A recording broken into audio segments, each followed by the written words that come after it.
remember this night like it was yesterday, even though I'm 26 now and it happened when I was 12. My parents left me home with my 18-year-old brother Zach for the night, and at first I was excited because it was just me in the big house, which felt like huge freedom at the time. Zach told me he was going out for a few hours with friends and made me promise not to tell mom and dad, which I agreed to because I trusted him, and also why wouldn't I want the place to myself? He would get in huge trouble if my parents were to find out, and he knew that. At first, I thought it would be fun to be alone, especially on a weekend night. I ended up in the den where I decided to watch a scary movie. At that age, while home alone, not the best idea, which I learned the hard way. I had never been home alone for this long before, especially at night, and honestly, halfway through the movie, I started getting scared. Not entirely because of the movie itself, but because of the way the house sounded. The random creaks in the floor, the wind brushing against the windows, even the fridge clicking on periodically. Every time the movie made a loud sound, I would flinch, and I would look over my shoulder to behind the couch to the half flight of stairs that led to the main floor, expecting to see someone there. Eventually, I couldn't take it anymore, and I didn't know why I was subjecting myself to scaring the crap out of myself. I turned off the TV and ran upstairs to my room like a scared little kid running from imaginary demons that follow you the second you turn off the lights. When I got to my room, I went into the bathroom that connected both to my room and my parents' bedroom, where I brushed my teeth as fast as I could and tried to calm down. After that, I went into my room to play Call of Duty Zombies on my Xbox 360, thinking it would make me a little less scared. I played for a few hours, losing track of time and focusing on the game. Eventually, my team and I died on zombies, and I got frustrated. I decided it was late and I should go to sleep though. Not long after that point, I felt the vibration of the front door closing, and I assumed it was Zach coming back. I lay there awake, listening to the sounds of my brother moving around downstairs, which was odd because usually when he'd get home, he'd go right upstairs to his room. But there were weird sounds coming from downstairs for too long where it started getting unusual. They were subtle, little footsteps or indescribable thumps and thuds. I felt my stomach start churning a little. That stupid idea to watch that scary movie was really getting to me. I got up and went to the window to look outside, expecting to see Zach's car in the driveway where he usually parks, but it wasn't there. That's when the real panic set in. I had no cell phone at the time, I was only 12, so I had no way to contact my parents or Zach without leaving the bedroom and going to one of the house phones, which felt impossible at that moment. I quietly tiptoed to my bedroom door to confirm that it was locked, knowing that the lock could be unlocked from the other side with just a fingernail. I knew that if someone wanted to get in, they easily could. I looked around and decided the only safe place to hide was the small crawl-in closet built into the wall of my room. I squeezed inside, shut the door carefully from the inside, and tried to calm myself as I listened. It was at this point that I vividly remember hoping that I was just being overly paranoid and that it actually was Zach. Maybe he parked on the side of the house instead. Seconds later, I heard someone fumbling with the door, trying to get in. And then moments later, the door opened. The person was inside my room, and I had no idea who it was or what they wanted.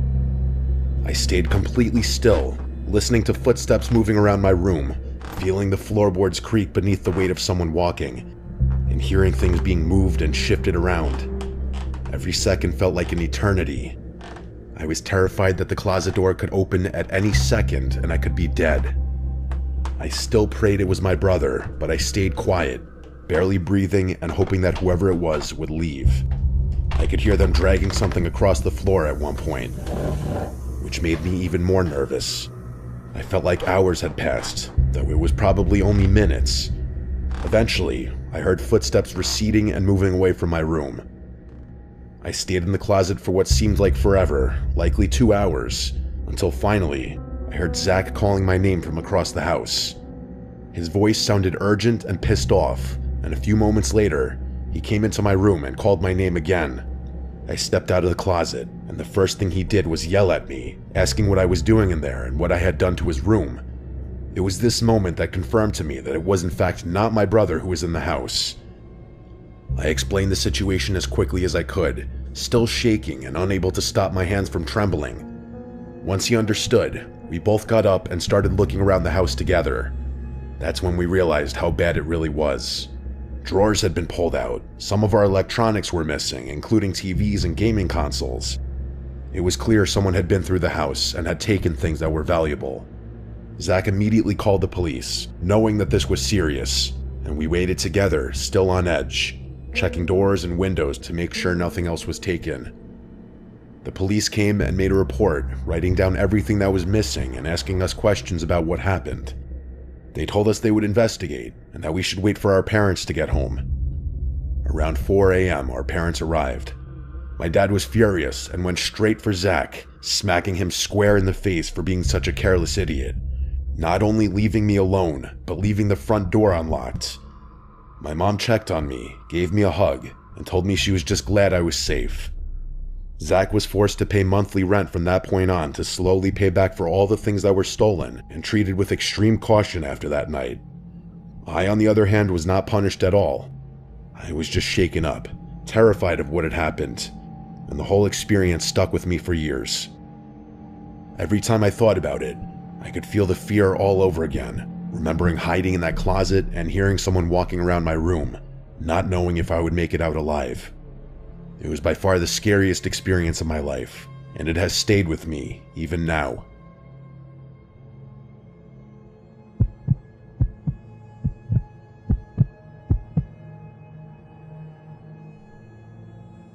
When I was just a child, not even in kindergarten, I lived with my grandparents. My mom and dad had just separated, and my dad worked in the next town over, so I saw him every weekend. My uncle, my dad's brother, also lived with us, so I was rarely ever truly alone. I was always told to never answer the door for strangers. It was a small, peaceful town where everyone knew each other. We had a neighbor who visited often to watch hockey, wrestling, or join family barbecues. I'll call him David. He was friendly with both my grandpa and my uncle. He often drank beers with my uncle and helped my grandpa with yard work or truck repairs. If my grandpa came home with a moose from hunting, he and David would haul it into the shed together. One night, I was briefly left home alone. My grandma was at bingo and I'd called for a pickup. My grandpa told me he was going to get her and asked if I wanted to come. I refused because I was watching cartoons. He reminded me not to open the door for strangers, then he left. As soon as I saw the truck pull away, the house got quiet. Only a few minutes later, someone knocked at the door. I ran up and asked aloud who it was, and I just heard David's familiar voice identifying himself. I told him that my grandparents weren't home, and he replied that he had just seen my grandpa leaving. I told him my uncle wasn't home either, and he said he had been talking to my uncle on the phone and knew he was out drinking at a friend's place. Then he asked to come in. I told him I wasn't allowed to open the door for strangers, and he insisted he wasn't a stranger since he was our neighbor and someone I already know. In my child mind, he was right, but I didn't understand why he would come over when my grandpa and uncle weren't there. I unlocked the door and opened it. David towered over me. He was obviously drunk, swaying, slurring, squinting with one eye. He stepped inside and put his hands on my shoulders as I backed up. I didn't feel alarmed yet because I had seen my uncle drunk many times. I told him he could wait in the kitchen while I went back to watch TV, but he would not let go of my shoulders. I tried to pull his hands off of me, but couldn't. His voice changed, filled with anger, and he said things that frightened me, though I can't remember the exact words now, only the fear that they put in me. He dragged me into the kitchen and grabbed a large knife. He pressed the tip against my belly and asked if I wanted to be stabbed. When I cried, he told me to quiet down or he would cut my tongue or slit my throat. He dragged the dull side of the blade across my throat to show he was serious. Then I heard my grandparents' truck pulling in. Car doors closed outside. Relief flooded me, and I was about to scream for help, but David clamped his hand over my mouth. He turned us both toward the doorway just as my grandma entered. Her smile vanished when she saw him holding me with a knife. She screamed for my grandpa to get inside immediately. My grandpa rushed in, yelling in shock and fury as he demanded to know what was happening. He took one look at David holding me hostage and charged forward, shouting at David with pure rage. David shoved me to the floor. My grandma rushed over, grabbed me tightly, and blocked me from seeing what was happening while telling me I was safe. I could still hear the struggle. Eventually, my grandpa overpowered him. When I finally looked up, my grandpa was shoving David out the door, yelling at him to never come back, and then slamming the door. As I grew up, I realized David had waited deliberately. He must have known my uncle wasn't home and that my grandma was at bingo. He had seen my grandpa leave. That was his moment. I was too young to understand his intentions. Years later, after my grandpa's funeral, when I was sitting with my grandma discussing memories, I brought up that night and how heroic Grandpa had been. She looked uneasy. She said it was truly a terrifying night. She asked if I remembered that my grandpa went out hunting that same night. I faintly remembered him leaving, even though hunting at night wasn't something he usually did unless it involved camping. When I asked why he left, she claimed she didn't remember much. It got me thinking. They never called the cops to press charges on him, and I never saw him again after that night. My grandpa was respected in the community. He was friends with, as well as went to the same church as some police officers, and was known to be a good hunter. No one would ever question if they saw a bloody tarp in the back of his truck, and he was driving out of town late at night.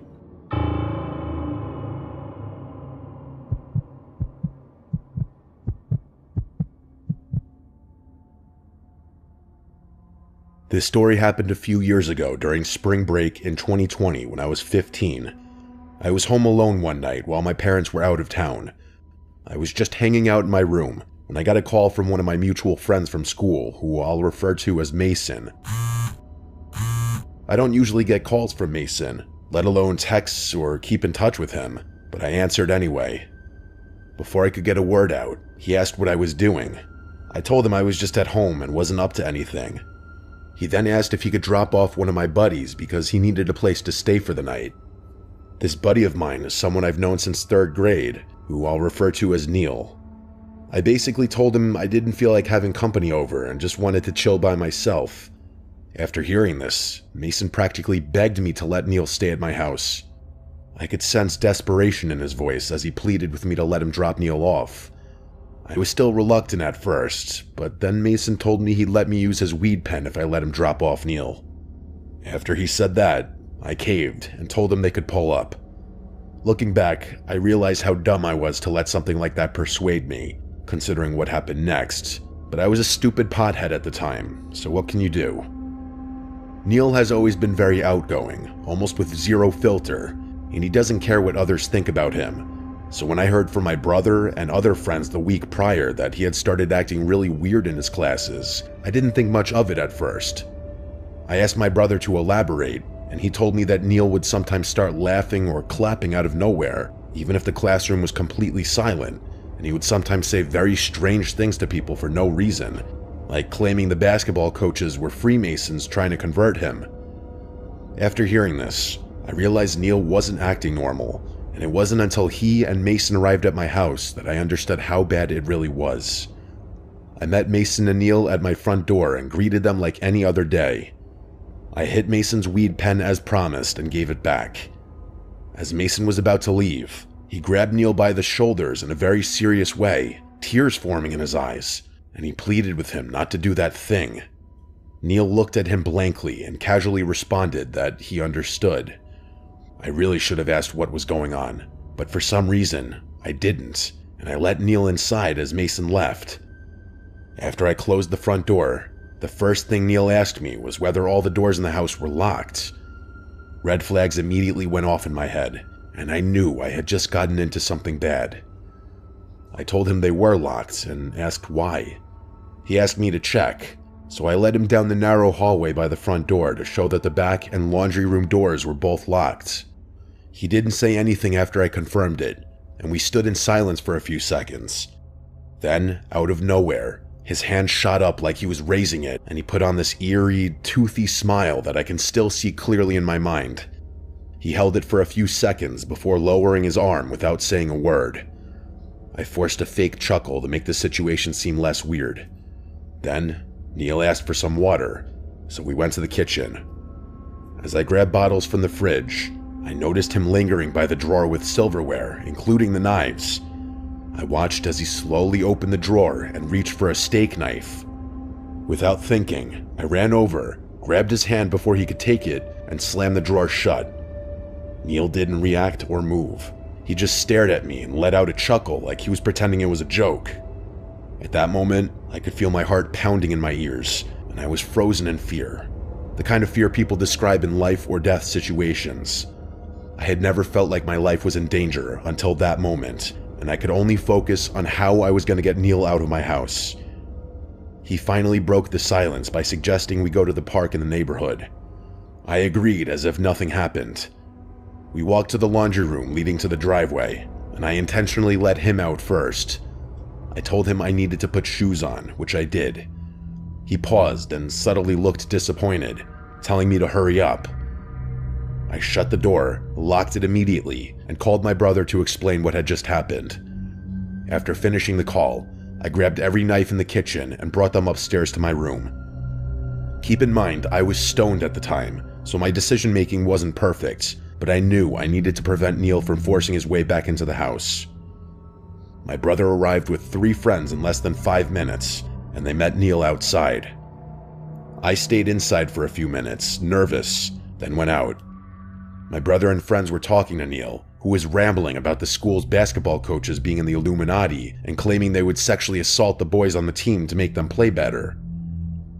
He continued talking nonsense for a few minutes. Then we decided to get him home, because there was no way I was letting him stay under my roof after what had happened. One of my friends eventually took Neil home, even though he insisted he couldn't go because he believed his dad was going to kill him. After all of this, I called Mason to ask what Neil had said to him that made him act that way, and Mason explained that during the car ride, Neil had been reading a manifesto claiming he needed to kill himself or someone else to prevent his dad from trying to kill him. Mason had panicked and just wanted to get rid of Neil, which explains why he sounded so desperate to drop him off at my house earlier. After hearing this, I lost my mind and asked Mason why he would just dump Neil at my house without warning me, though I knew part of the fault was mine for not asking sooner. Later, it was revealed that Neil had taken drugs he shouldn't have, which triggered schizophrenic episodes and caused him to hear voices. About a month later, I told my mom the story, and she was not thrilled, to put it lightly.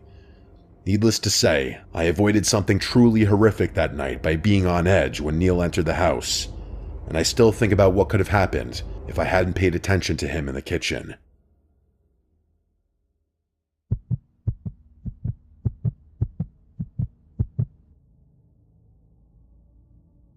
I was 10 years old when this happened. My mom had gone grocery shopping that day, and she asked if I wanted to come. I remember making a big stink about not wanting to. It was a warm, sunny afternoon, and I just wanted to stay home and shoot hoops in the street. I told her nothing bad would happen, and she would only be gone for a couple of hours. She finally gave in and let me stay.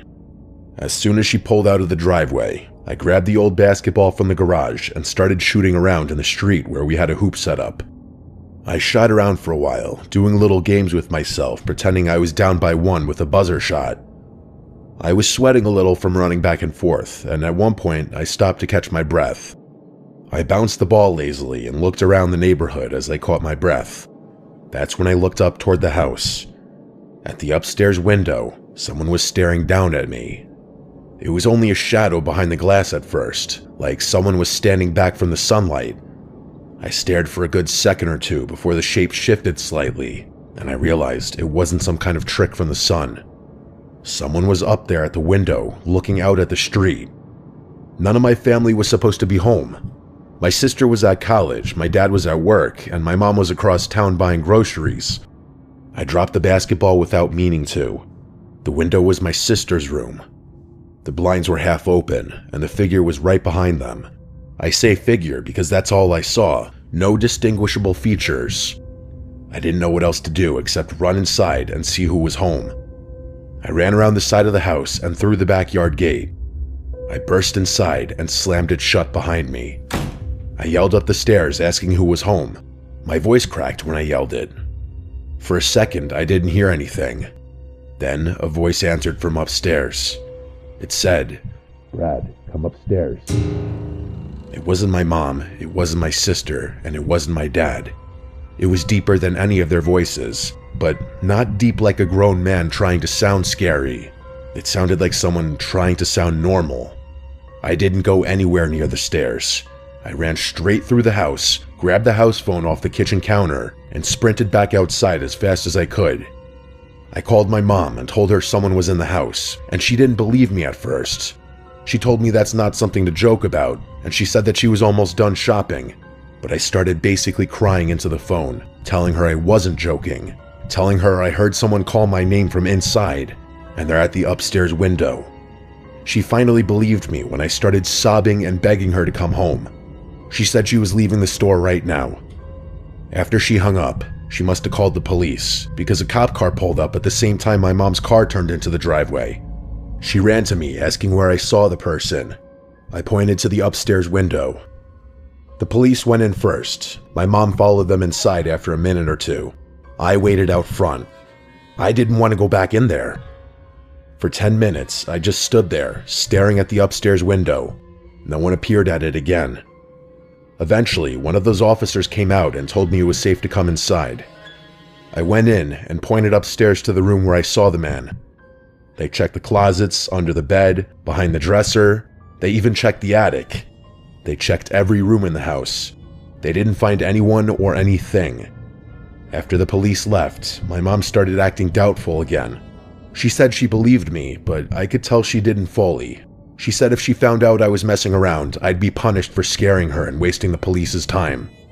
I kept telling her I wasn't lying. She kept saying she knew, but her voice said something else. That night, I had trouble falling asleep. I kept thinking about the voice and that shadow behind the blinds. But eventually, I got tired enough to drift off. I don't know what time it was when I woke up. It was still dark out, and at first I thought I woke up from a bad dream. But then I heard something in my room. Just loud enough to wake me. I sat upright in my bed. My eyes were still adjusting to the dark, but I could see the outlines of my room. I could see my dresser, my closet door cracked open, my shelves, and across the room, not far from my bed, I saw something else. An unfamiliar shape. A tall, dark shape, standing completely still. For a second, I thought I was imagining it, but then the slightest movement made me realize what it was.